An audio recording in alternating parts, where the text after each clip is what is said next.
একটা মাস 30 দিন কিংবা 29 দিন বান্দা তুমি আমার হুকুম মানবা, আমার গোলামি করবা, সবগুলো গুনাহ ছেড়ে দিবা, আমি আল্লাহর আদেশ পালন করবা, ইফতার করবা, সাহারি খাবা, পুরা মাসটা রমজানের রোজা রাখবা, 5 ওয়াক্ত নামাজ জামাতের সাথে পড়বা, 20 রাকাত পূর্ণ তারাবির নামাজ আদায় করবা, ইফতারের আগে দোয়া করবা, সাহারিতে দোয়া করবা, সারাদিন জিকির তেলাওয়াত দোয়া কান্নাকাটির মধ্যে লেগে থাকবা, সুদ খাইবা না, ঘুষ খাইবা না, চুরি করবা না, ডাকাতি করবা না, জিনা করবা না, ব্যভিচার করবা না, মদ খাবে না, জুয়া খাবা না, নারী দেখবা না, ছবি দেখবা না, অশ্লীল উলঙ্গ দৃশ্য দেখবা না, বোন মা বেপর্দা হবে না, বেহায়াপনা করবে না। আল্লাহর কসম, আল্লাহ ওয়াদা দিলেন মাত্র 30টা দিন যদি বান্দা আমার হুকুম মেনে চলো, আমি আল্লাহ তোমারে মুত্তাকি বানিয়ে দেব। আর উইদ্দাত লিল মুত্তাকিন, আল্লাহ বলেন জান্নাত বানানোই হয়েছে মুত্তাকিদের জন্য। সুবহানাল্লাহ, জান্নাত বানানোই হয়েছে মুত্তাকিদের জন্য, আর সেই মুত্তাকিটা বানাই আমি আল্লাহ রমজান। অতএব কদর করো, কদর।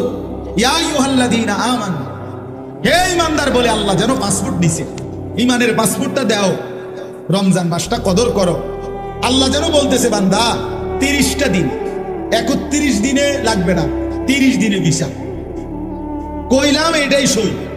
31-এ নিতাম না, হ্যাঁ পারলে একদিন আগে দিয়ে এলাম, মন চাই 29ও দিয়ে লাগতেন, হয় 30 নয়তো কি একদিন আগে, পরে না 31 যাইতো না, 29ও হইতে পারে, একদিন আগেও লাগাই দিতে পারি ভিসা।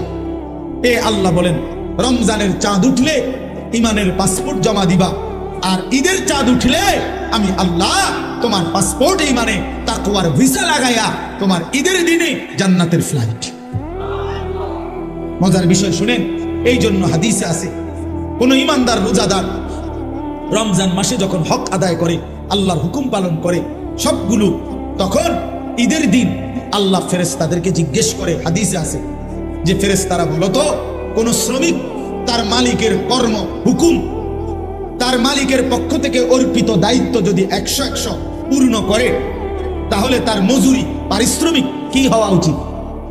তো ফেরেশতারা বলে, আয় আল্লাহ, এমন শ্রমিককে তার পূর্ণ পারিশ্রমিক দেওয়া উচিত, কারণ সে যেহেতু কর্ম করছে পূর্ণ, তো পারিশ্রমিকও মিলবে কি পূর্ণ। এই তখন আল্লাহ বলে ফেরেশতাদেরকে, তোমাদেরকে সাক্ষ্য রেখে বললাম, ওয়া ইজ্জতি ওয়া জালালি ওয়া ইরতিফা'i মাকানি, আমি আল্লাহ আমার ইজ্জতের কসম, আমার সম্মানের কসম, আমার মর্যাদার কসম, আমি আল্লাহ তোমাদেরকে সাক্ষী রেখে আমার এই রোজাদার গুনাহ থেকে বিরত ছিল, আমার হুকুম পুরাটা মাস পালন করছে, আমি তোমাদেরকে সাক্ষ্য রেখে বললাম, এই লোকগুলোকে, এই ইমানদার বান্দাগুলোকে আজকের ঈদের দিনে আমি পুরা 1 মাসের রমজানের পুরস্কার হিসাবে মাফ করে দেব, খোদার কসম। এরপরে ফেরেশতারা রাস্তার 2 পাশে দাঁড়িয়ে ওই ঈদগাহে নামাজি যে মানুষগুলো ইমানদার নেককার রোজাদার আসছে, তাদেরকে ডেকে বলে, ইয়া আইয়ুহান নাস, হে লোক সকল, আমরা নিজ কানে ফেরেশতারা এইমাত্র শুনছি আল্লাহ নিজে আমগরের সামনে রাইখা বলছে, ইন্নাল্লাহা কাদ গাফারা লাকুম, আল্লাহ তোমারে মাফ করে দিয়েছে, ফারজিউ রাশিদিনা ইলা রিহালিকুম, তোমরা খুশি খুশি চিত্তে, সফলতার চিত্তে তোমরা তোমাদের ঘরে ফিরে যাও, অচিরেই তোমাদের জান্নাত মিলে যাবে। এই জন্য মাহে রমজানকে কদর করে, রমজানের জন্য প্রস্তুতি নেন। প্রিয় কিশোর, প্রিয় যুবক, নওজোয়ান, তোমাদেরকে আবারও বলছি, একটা ছেলেও যদি এই বন্ধুর কথা মনে রাখো তো বল, প্রিয় ভাই, আবারও বলছি, জীবন যেন 1 প্যাকেট বিরিয়ানি না হয়, দোস্ত আমার, বন্ধু আমার, 1 প্লেট খিচুড়ি, এটা যেন জিন্দিগি না হয়, 2টা জিলাপি, এটা যেন জীবন না, একটা মোবাইলের কাছে হেরে যায় না, 15,000 12,000 টাকার একটা মোবাইলের কাছে হেরে যেও না যুবক। মুসলমান এত অল্পতে হারে না, ইমানদার এত অল্পতে হারে না। 15 মাস একটানা 15 মাস, 7ই অক্টোবর থেকে 2023 সাল থেকে ইসরায়েলের ইহুদি কুত্তারা একটানা 15 মাস ফিলিস্তিনের এই গাজা নামক এলাকাটাতে গোটা ইউরোপ আমেরিকা সর্বাত্মক অস্ত্র দিয়ে, টাকা দিয়ে, ডলার দিয়ে, মিলিয়ন মিলিয়ন ডলার দিয়ে ইসরায়েলের এই কুত্তাদেরকে সহযোগিতা করেছিল। একটানা 15 মাস ইসরায়েল ইউরোপের সমস্ত শক্তি নিয়ে, অস্ত্র নিয়ে, নিজেদের জমানো অস্ত্র নিয়ে একটানা মুসলমানদেরকে হত্যা করছে। 47,000-এর চাইতে বেশি ইমানদার মুসলমানকে গাজ্জার মধ্যে শহীদ করছে। গাজ্জার একটা বাড়ি আস্থা রাখে নাই, সব সমান করে ফেলছে মাটির সাথে। কিন্তু এই 15 মাস একটানা ইমানদারের রক্ত ঝরাইবার পর মুসলমানের বাড়ি বসত ভিটা সব মুসলমানদেরকে তাড়িয়ে দেওয়ার পরেও, সব নিশ্চিহ্ন করার পরেও আল্লাহর দয়ায়, আল্লাহর রহমে ইমানদার জিতেই গেছে। এই কয়দিন হয় এই ইসরায়েলের ইহুদি কুত্তারা নাকে খত দিয়ে যুদ্ধবিরতি করে তারা ইসরায়েলের সৈন্য প্রত্যাহার করতে বাধ্য হয়েছে। জানো মিয়া, পৃথিবীর খবর বইয়া বইয়া কাল মোবাইল দিয়ে আর বেড়ি চাও, পৃথিবীর খবর নিও। শেষ পর্যন্ত বিজয় ইনশাআল্লাহ ইমানদারেরই হবে। কোন জালেম, একক জালেম, সংঘবদ্ধ জালেম কেউ টিকে না। মানে সিঙ্গেল কোন জালেমও পৃথিবীতে টিকে না। আবার পুরা জনশক্তি নিয়ে জুলুম করলেও টিকে না। জালেমের পতন হয়ই হয়, মজলুমের বিজয় হয়ই হয়। এটা পৃথিবীর নিয়ম, এটা পৃথিবীর নিয়ম, আল্লাহর নিজাম, আল্লাহর তরিকা এটা। জালেম একদিন না একদিন হেরে যায়, হেরে যায়, মজলুম বিজয় হয়, মজলুমের বিজয় হয়। এই জন্য 16 বছরের জালেম হেরে গেছে, 5ই আগস্ট পলাইছে জালেম। মজলুমের বিজয় হয়েছে, কিশোর নওজোয়ানের এক এক ফোঁটা রক্তের বিজয় হয়েছে। জালেম হেরে গেছে। এত ছোট্ট বাচ্চার কাছে এত বড় জালেম হারার কথা না, কিন্তু সর্বযুগেই জালেম সামান্য দিয়েই হেরে যায়। সর্বযুগে এটা নিয়ম। কখনো মশা, কখনো মাছি, কখনো ফানি, কখনো বাতাস, কখনো 16 বছরের ফ্লাইট উড়ে এলাইছে সব। 8ই ডিসেম্বর সিরিয়ার এক জালেম 54 বছরের ফ্যাসিস্ট স্বৈর শাসক বাশার আল আসাদ বাপফুদ দুইজনে মিল্লা 54 বছর সিরিয়াতে জুলুম করছে। 5 লক্ষ ইমানদার মুসলমানকে এই বেঈমান শহীদ করছে। 5 লক্ষের চাইতে বেশি। জানেন ক্ষমতাটা ধরে রাখার জন্য লক্ষ লক্ষ মুসলমানকে বাড়িহারা করছে। লাখ লাখ হাজার হাজার নারীকে ধর্ষণ নির্যাতন করে জীবনের তরে ধ্বংস করে দিয়েছে, হত্যা করেছে। কিন্তু 54 বছর পরে 8ই ডিসেম্বর এই ফ্যাসিস্ট স্বৈর শাসক সিরিয়ার বাশার আল আসাদও পলাইছে। এই এখন 15 মাসের লাগাতার যুদ্ধের পরে ইসরায়েল ঘাড় নোয়ায় ফেলছে, যুদ্ধবিরতি দিছে। আবার লড়াই করলে, আবার যুদ্ধ করলে আবারও হারবে। আজ না হয় কাল ইসরায়েলের কুত্তারাও পলায়ন করবে ইনশাআল্লাহ। কোন সময় কোন আমেরিকার আব্বা, ট্রাম্প তাগর লাগে নতুন গ্রিনল্যান্ড কিনতে আছে, জায়গা কিনছে, শুনছুনি জায়গা কিনছে, লাগে এরা এনে জায়গা দিতে। ফিলিস্তিনের মাটি ছেড়ে দিতে হবে। ইসরায়েলের কুত্তারা থাকতে পারবে না ফিলিস্তিনে। ইসরায়েল নামে কোনো রাষ্ট্র পৃথিবীতে নাই। ইসরায়েল যেটা দখল করে রাখছে এটা পুরোটা ফিলিস্তিন। এটা পুরোটা কি? পৃথিবীতে রাষ্ট্রের নাম হলো ফিলিস্তিন। ইসরায়েল নামে কোনো রাষ্ট্র নাই, এটা অবৈধ রাষ্ট্র। এটা জুলুম করে নিয়েছে, জুলুম করে নিয়েছে। এই জন্য দোস্ত ইনশাআল্লাহ মনে রেখো, আগামীর পৃথিবীতে কালেমার বিজয় হবে ইনশাআল্লাহ, ইসলামের বিজয় হবে। এই জন্য আমি অনেক পাগড়ি দিতে গিয়ে এটা বলছি, এটা আমি বলছি ওরে তামিম, যে তোমার আমি ইসলামের পতাকা দিলাম, ইসলামের পাগড়ি, আগামী দিনের পাগড়ি তুলে দিলাম। এটা ইনশাআল্লাহ আগামীর নওজোয়ান কালেমার পতাকা উড়াবে ইনশাআল্লাহ। দেখো দেখো এই ফটকাবাজ, এই নারী লুবি, চরিত্রহীন তোমরা যারা মোবাইলে অস্থির ছবি দেখা নামাজ না পড়া শয়তান বেঈমানের মতো চুল রাইখা জিন্দেগি নষ্ট করে ফেলছো, মনে রাখো তোমরা কোনো কামে লাগবে না।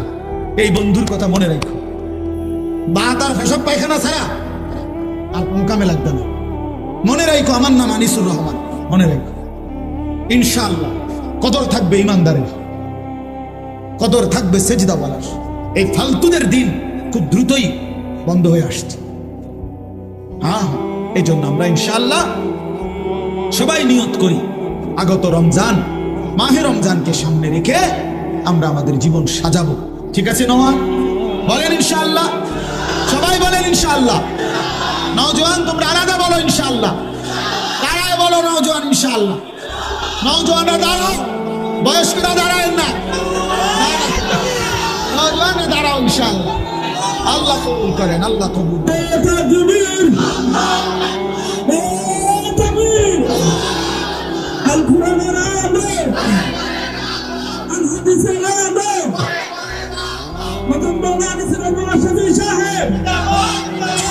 মাশাআল্লাহ, বসো।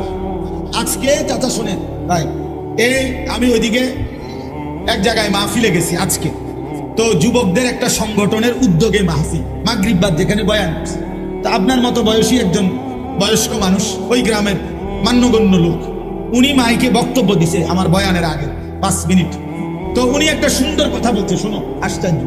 উনি বলছে কয় যে আমি আমার এই 72 বছরের জীবনে কোনোদিন আমাদের এই ছোট্ট গ্রামে আমাদের কিশোর ছেলেরা কোনো সংগঠন করবে দ্বীনি কাজের জন্য, কয় যে আমি এই 72 বছরে দেখি নাই। এই এখন কইছে আজকে মাগরিব, বুঝছেন?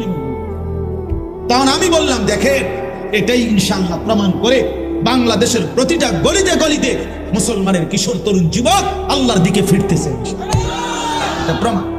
হ্যাঁ, আমার প্রতি 100টা মাহফিলের মধ্যে 98টা মাহফিল হবে কিশোর নওজোয়ান যুব সংগঠন এদের উদ্যোগে। তাহলে বোঝা গেল মুসলমানের নওজোয়ান আল্লাহর দিকে ফিরছে বাংলাদেশের গলিতে গলিতে। আপনারা দেখেন, আপনারাও দেখছেন একটা সময়। এখন বলেন যে বাংলাদেশের রাস্তায় রাস্তায়, গলিতে গলিতে, গ্রামে গঞ্জে, পাড়ায় মহল্লায়, শহরে বন্দরে, চারিদিকে মাদ্রাসা গত 30 বছরের চাইতে কি পরিমাণ বেড়েছে বলে। এটা কি প্রমাণ করে না যে আগামীর পৃথিবী কোরআনের পৃথিবী? নাহলে এত মাদ্রাসা হচ্ছে কেন? কেউ কেউ যে বলে এত মাদ্রাসা কা, আমিও তো কই এত মাদ্রাসা কা। আপনি বলেন না এত মাদ্রাসা কেন, আমিও তো কই মিয়া, জমিনে তো একটা পাতা পড়ে না আল্লাহর ইচ্ছা ছাড়া। এটা বিশ্বাস করেননি তো? এটাতে এত বড় মাদ্রাসা, এটা হয়ে গেল আল্লাহর ইচ্ছা ছাড়া। কথা বলেন, চারিদিকে এত মাদ্রাসা হয়েছে এটি আল্লাহর ইচ্ছা ছাড়া। তাহলে বুঝাই গেল মহান আল্লাহর কুদরতি ইশারাতেই গলিতে গলিতে কোরআনের ঘর তৈরি হচ্ছে। হ্যাঁ হ্যাঁ, ইনশাআল্লাহ আগামী দিন মজুরও স্বপ্ন দেখে। এখন একটা দিন মজুর, তার ছেলেটা হাফেজ কোরআন হবে। একটা উচ্চ পদস্থ ব্যক্তিও, সম্ভ্রান্ত সম্পদশালী লোকেরাও আজকে স্বপ্ন দেখে আমার ছেলে হাফেজ কোরআন হবে। এটা প্রমাণ করে আগামীর প্রতিটা মুসলমানের কলিজার মধ্যে আসবে যে আমার সন্তান হবে হাফেজ কোরআন। এই জন্য ফটকাবাস ফালতু তুমি বাদ করে দাও। এই বন খাওন আর বিড়ি খাওন, চা খাওন আর গপ মারন, ইডি ইডি থাকতো না, বাদ মিলতো না, বাদ মিলতো না। এই বাবা খোর, ফুটটা খোর, নেশাখোর, হারাম খোর, এগুলো থাকতো না। বইয়া বইয়া চিরা ভিজাইয়া গেল। বললাম আল্লাহ আমাদের কিশোর তরুণ নওজোয়ানদেরকে কবুল করেন, এই মাহফিলকে আল্লাহ তাআলা কবুল করে নেন।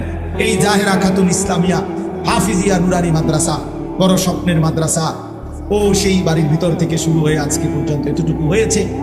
আপনারা দোয়া করেন, আমরাও দোয়া করি, আল্লাহ তাআলা যেন এই মাদ্রাসাটাকে আরো বড় সড়ো বানাইয়া দেয়। গোটা এলাকাবাসী কদর করেন, এলাকাবাসী কদর।